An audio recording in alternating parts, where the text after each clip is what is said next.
Hey guys, আমার কাছে আছে একটি টয় কার এবং আমি দেখব কটা মোটর পাওয়া যায়।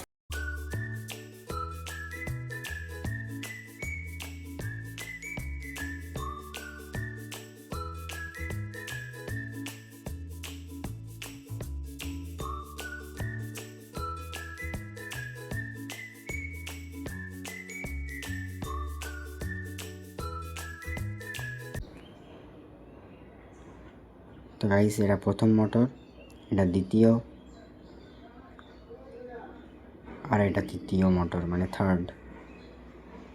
গাইস, এই মোটরটাই চলে হচ্ছে এই চাকাটা, পিছনের চাকা, আর এই মোটরটাই চলে অর্থাৎ 2ND মোটর, তাই চলে হচ্ছে গাড়ির ঢাকনা মানে গাড়ির দরজা যেটা, ঠিক আছে, এটা খোলে, এই যে দরজাটা খোলে। হ্যাঁ,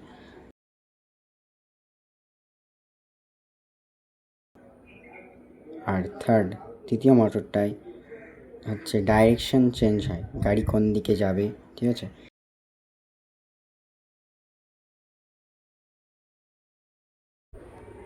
আর যে গাইস এই লাল তারটা আছে, এই লাল তারটি হচ্ছে আর্থিংয়ের তার, ওকে।